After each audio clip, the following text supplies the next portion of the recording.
మనం 5 జ్ఞానేంద్రియాలను విపరీతంగా ఉపయోగిస్తూ ఉంటాం, కానీ అవి చేసే పని ఏమిటి, అవి ఎలా పనిచేస్తాయి అని ఎప్పుడూ ఆలోచించలేదు కదా. ప్రపంచ సమాచారం భౌతిక సమాచార రూపంలో వస్తుంది.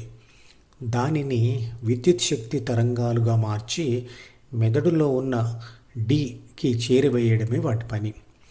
మరి డి పని ఏమిటి అంటే, జ్ఞానేంద్రియాల ద్వారా డికి వచ్చిన ప్రాపంచిక సమాచారాన్ని కంట్రోలర్ అంటే ఏబి, అహం అంటే నేను, నాది, నాకు, నన్ను అనే స్వార్థభావాన్ని అంటే సిని పొందిన కంట్రోలర్ గమనిస్తుంది, తగిన సూచనలు తయారు చేస్తుంది.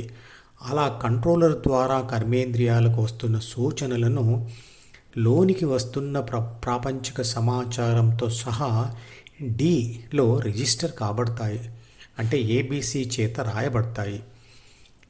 డి ఒక అటెండెన్స్ రిజిస్టర్ లాంటిది. ఈ అటెండెన్స్ రిజిస్టర్లో కంట్రోలర్కు వచ్చే మరియు కంట్రోల్ నుండి బయటికి వెళ్ళే విషయాలు ప్రాథమిక మనసుతో కూడిన నేను లేదా ఆత్మ చేత అంటే కంట్రోలర్ చేత రాయబడతాయి. ప్రాథమిక మనసు అనే పుస్తకం లేదా జీన్స్ పుస్తకం తరతరాల నుండి మీ తల్లిదండ్రులకు వచ్చి మీ తల్లిదండ్రుల చేత మీకు ఇవ్వబడింది. అదే మీ జీవితంలో మీరు ఎలా ఉండాలో నిర్ణయించేది. ప్రాథమిక మనసులో ఏముంటుంది? అందులో మనిషి శరీర నిర్మాణ నిర్వహణ వ్యవస్థ మరియు శరీర రక్షణ, పోషణ మరియు పునరుత్పత్తుల బాధ్యతల సమాచారం మరియు ప్రతిస్పందన విధానమైన 6 గుణాల సమాచారం జీన్స్ ద్వారా అమర్చబడి ఉంటాయి.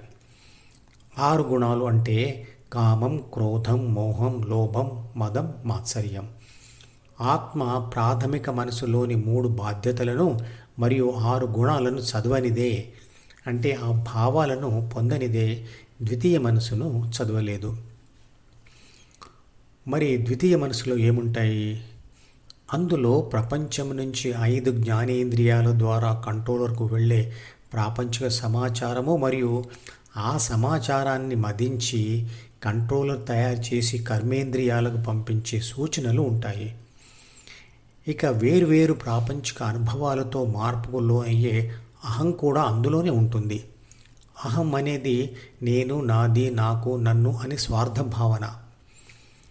మొట్టమొదట కంట్రోలర్ జ్ఞానేంద్రియాల ద్వారా వచ్చే ఇన్పుట్ సమాచారాన్ని చదివి అటెండెన్స్ రిజిస్టర్లో అంటే ద్వితీయ మనసులోని డిలో రాస్తుంది. తర్వాత ఆ సమాచారాన్ని విశ్లేషించి సూచనలు తయారు చేసి ద్వితీయ మనసులో రాసి కర్మేంద్రియాలకు పంపిస్తుంది. సమాచార విశ్లేషణలో మరియు సూచనల తయారీలో ప్రాథమిక మనసులోని 3 బాధ్యతలు మరియు 6 గుణాలు ఆత్మకు సహాయపడతాయి. ఇచ్చిన సూచనల ప్రకారంగా ఆ కర్మేంద్రియాలు ప్రపంచంలో పనిచేస్తాయి. మనిషి చేసే ప్రతి పని ఈ విధంగానే జరుగుతుంది. భావోద్వేగం అంటే ఏమిటి? 5 జ్ఞానేంద్రియాల ద్వారా డీకి వచ్చే ప్రపంచ అనుభవాల సమాచారంను ప్రాపంచిక ఆత్మ చదివి ఏర్పరచుకున్న నిర్ణయమే భావం. అది ఇదివరకు తీసుకున్న నిర్ణయానికి లేదా ఏర్పరచుకున్న భావానికి అనుకూలంగా లేదా వ్యతిరేకంగా ఉంటే, అంటే అనుకున్న దానికి జరిగిన దానికి తేడా ఉంటే భావోద్వేగాలు ఏర్పడతాయి. అది ఆత్మకు ఒక ఉత్తేజకరమైన స్థితి. అది సంతోషం కావచ్చు లేదా బాధ కావచ్చు. ఉదాహరణకు, పరీక్షలో పాస్ అయితే చాలు అనుకున్న వాడికి ఫెయిల్ అయితే బాధ కలుగుతుంది. ఫస్ట్ క్లాస్లో పాస్ అయితే సంతోషం కలుగుతుంది. ప్రాథమిక మనసు ఒక ఎలక్ట్రానిక్ సర్క్యూట్ లాంటిది. ఆత్మ ఆ సర్క్యూట్కి ఒక బ్యాటరీ లాంటిది. ఆత్మ ఆ ఎలక్ట్రానిక్ సర్క్యూట్ను చదవడం అంటే దానికి బ్యాటరీని కనెక్ట్ చేయడం. అప్పుడు అది ఒక కంట్రోలర్ లేదా సెల్ ఫోన్లా పనిచేస్తుంది. ప్రాపంచిక ఆత్మ అంటే అహం భావనను పొందిన కంట్రోలర్ డీని చదవడం 2 సందర్భాలలో జరుగుతుంది. 5 జ్ఞానేంద్రియాల ద్వారా ఇప్పుడే డీలో చేరుతున్న తాజా సమాచారం మరియు గతంలో ఎప్పుడో 5 జ్ఞానేంద్రియాల ద్వారా వచ్చి చేరిన సమాచారం. ఈ 2 సందర్భాలని ప్రజెంట్ అంటే వర్తమానం మరియు పాస్ట్ అంటే గతం అని అంటారు.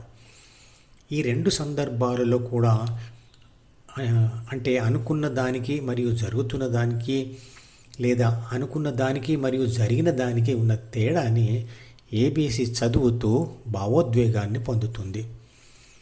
అన్ని ప్రయత్నాలు చేసి ఎవరైనా నేను తప్పకుండా గెలుస్తాను అని అనుకోవచ్చు, కానీ గెలుపు లేదా ఓటమి ప్రకృతి ఆధీనంలో ఉంటుంది. కానీ అనుకోవడంను లేదా కోరుకోవడంను తీవ్రంగా పరిగణించకపోతే అనుకున్నది జరగకపోయినా భావోద్వేగం తీవ్రంగా ఉండదు. అనుకోవడం అనుకోకపోవడం అనేది మన చేతిలో పని, కానీ ఫలితం మాత్రం మన చేతిలో ఉండేది కాదు. అసలు అనుకోవడమే ఉండకపోతే ఏది జరిగినా ఎటువంటి ఉద్వేగం ఉండదు.